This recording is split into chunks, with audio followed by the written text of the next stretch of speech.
अब मैं आपसे कभी पूछूं कि दुनिया में सभी धर्म संस्कृतियां दावा करती हैं कि हमारे पास बिल्कुल अलग विचार है, हमने बड़ा अच्छा विचार दिया है।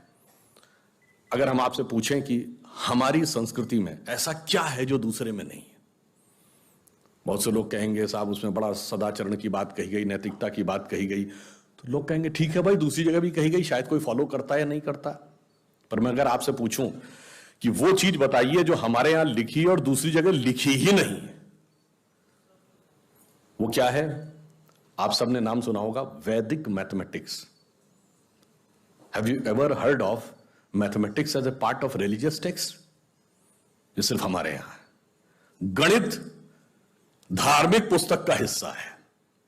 Ayurveda medical science, it is globally accepted as a structured medical science, by name itself is a part of Vedas. Medical science धर्म ग्रंथ का हिस्सा हो, गणित धर्म ग्रंथ का हिस्सा हो, ये दुनिया में कहीं नहीं, बाकी जगह विज्ञान और गणित का धर्म से संघर्ष है। हमारे यहां वो धर्म ग्रंथ से उद्भूत हो रहे हैं। ये फंडामेंटल डिफरेंस है हमारे और उनके बीच में।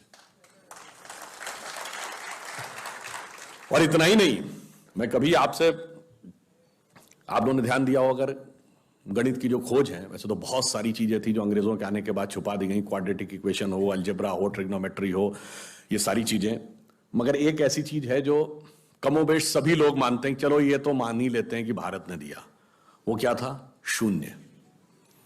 अब कहा जाता शून्य किसने दिया? आर्यभट्ट ने खोजा। अरे भाई, आर्यभट्ट ने खोजा नहीं, आर्यभट्ट की किताब में पहली बार तुमको लिखा हुआ मिला। अगर आर्यभट्ट ने शून्य खोजा तो बौद्ध मत में शून्यवाद का सिद्धांत कहां से आया? वो तो आर्यभट्ट से पहले के थे। और ये बताइए, कौरवों की 18 अक्षौणी सेना से लेके भगवान राम की जन्म कुंडली बन रही थी, वो बगैर शून्य के बन रही थी। वास्तविकता यह है कि शून्य वेदों से निकला, और वो इस बात को स्वीकार करने को तैयार नहीं होते थे कि धर्म ग्रंथ से निकलता है। इसलिए उनको छटपटाहट थी, इसलिए वो कहने का प्रयास करते हैं किसी और ने निकाला था। और समस्या क्या है? हमारे यहां तो भगवान राम की जो कुंडली निकली है, वो जब नासा के प्लैनेटोरियम सॉफ्टवेयर में डाली गई तो 7114 समथिंग बीसी की डेट निकल आई।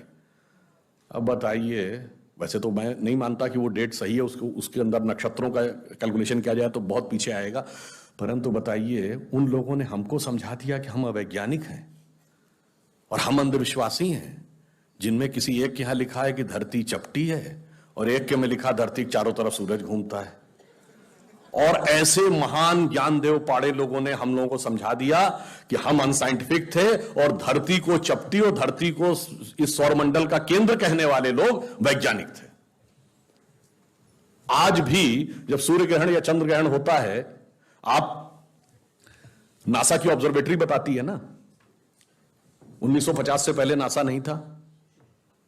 आप जाके पूछिए, गांव में कोने में बैठे हुए किसी पंडित से कहिए, पंडित जी पंचांग में देख के बताओ सूर्य ग्रहण कब है, और जो वो हमारा पंचांग बताता है और जो नासा की ऑब्जर्वेटरी बताती है, कभी उसमें दिन तो छोड़िए, घंटे और मिनट का भी अंतर देखा है?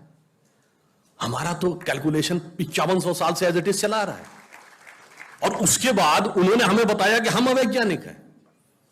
आज भी आप बताइए, उत्तर भारत में उतना नहीं दिखता, दक्षिण भारत के मंदिरों में जाइए, नवग्रह बने हैं तो सूर्य केंद्र में है कि धरती केंद्र में है? सूर्य के 7 किरणें होती हैं, 7 घोड़े सूर्य के बने कि नहीं मंदिरों में? अब बताइए, ऐसा हमारे दिमागों में भर दिया जाता है। हम सब ने, जिसने भी, हम लोगों ने भी विज्ञान में पढ़ा कि सबसे पहले 9 ग्रहों की खोज किसने की? केपलर ने। Kepler's law of planetary motion.